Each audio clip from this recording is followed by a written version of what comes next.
Hello, I'm Gigis. I'll introduce you to key functions in the Sandbox Maker. Before this tutorial, you look like this. If you continue watching, you'll be more like this. First, let's look at some games made with the Sandbox Game Maker.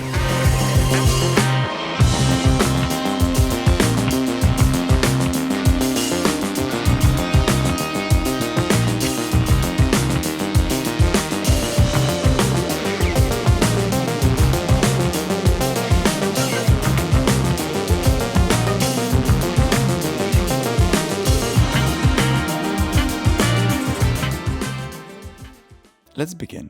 Three main sections to know: behaviors, components, and tags. These let you do message-based programming instead of writing raw code. Behaviors. There are two types, single-player and multiplayer. Choose multiplayer behaviors for multiplayer games, single-player for single-player. Multiplayer behaviors also work in single-player, but usually not the other way around.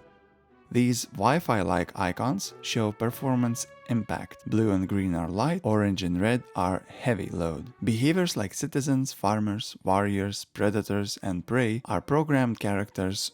For an enemy, just add warrior or predator behavior to your land map and it will automatically target and attack you, unless you desire something else. With animated behaviors, you can sequence animations on the same asset and trigger new animations when the previous end. So you can send out messages after one or other animation starts or ends. The asker behavior lets assets converse with you and offers up to 4 options, useful for creating shops or control interfaces, like in this game. Asset spawner can generate any assets you want when you trigger it with a message. In this case, my interaction triggers and spawns an asset. Message broadcaster. It allows you to broadcast a message from any asset in a specific range as many times as you want. Void destroys or alters blocks and assets in specified zones, useful for tasks like water regulation or map route alterations. Its counterpart, multi, creates blocks when it's triggered. Timed events allow customizable timers for tasks like closing gates or triggering quests. Timer is internal and not visible on the screen. Visual effects offers a variety of effects to enhance environment views. Actor property controls assets visibility and collision. That could help optimize game performance, hide or reveal specific assets when needed. It's very capable. Post-processing effects apply visual effects on player's screen. Here are some examples.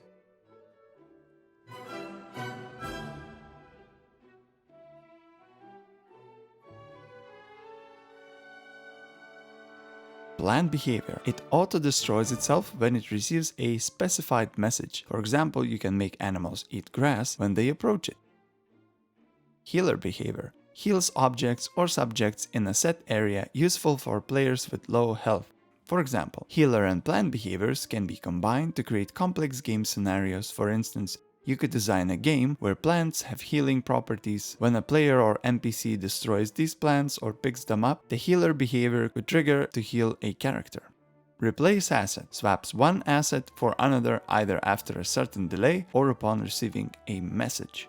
Crowd event. Initiates multiplayer events with customizable goals, targets, and rewards.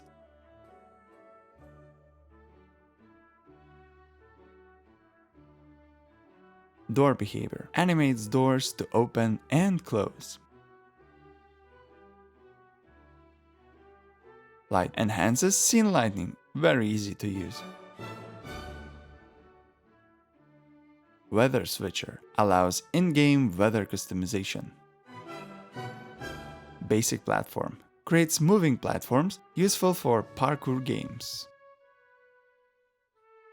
If you can only have one behavior on one asset at a time, you can have multiple components on the same asset as well. Let's review some handy components. Climbable enables climbing on assets.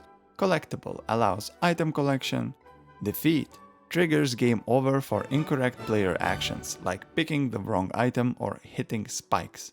Victory triggers player win condition based on right choices. For example, you can send a message to victory component to end the game in victory anytime you want. Drop causes assets to drop items such as when defeating an enemy. Health adds health properties to assets, making them vulnerable. Currently applicable in single player. NFT image display showcase NFT art directly from the blockchain.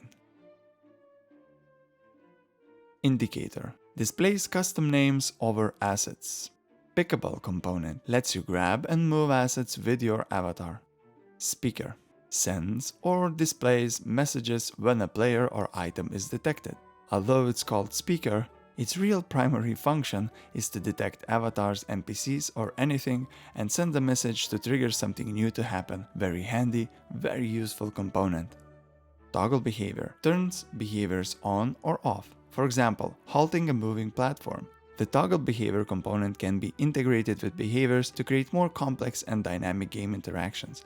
For example, you could combine it with the moving platform behavior to create platforms that players can control, turning them on or off with a switch or a specific action.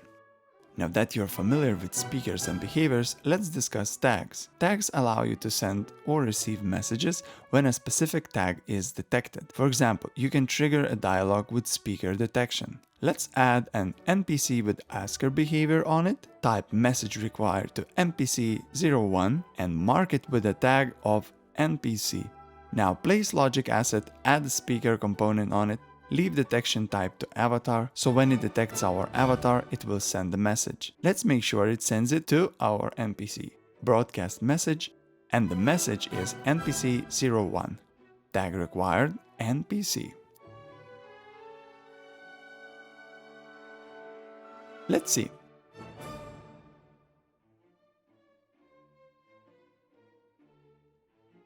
Okay, great, it works. Now that you're aware of components and behaviors, let's check out something else. Go to Global Settings and click on Controller.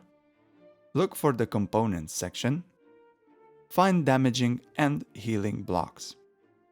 Pick any block you want and input numbers for damage or heal on the right. To instantly kill an avatar, enter a number higher than its health points. Now, your avatar can get damaged or healed when walking on those blocks.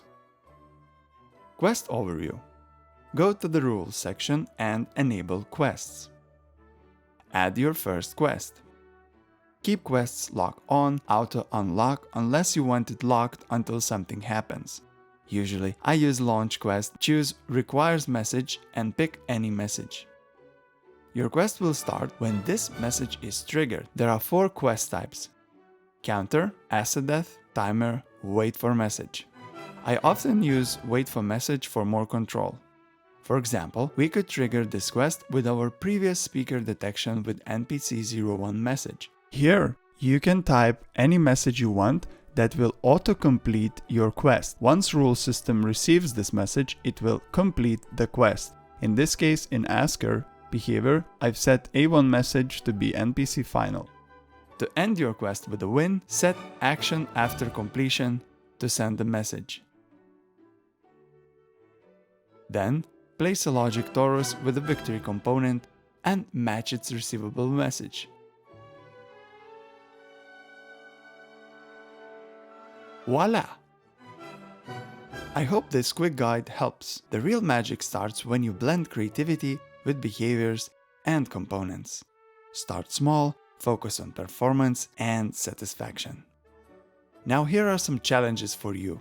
If you're new to GameMaker, I strongly suggest make an active obstacle course. Then try to create a never-ending enemy respawn system which only stops when you defeat the boss. Then build a lift mechanism that goes up and down when you press a button. It should stop at each level and then go up or down again. Well, it was me, Gigis, the Sandbox Game educator. Thank you for watching or listening and good luck. Each update makes the GameMaker better, so it's always the perfect time to start today.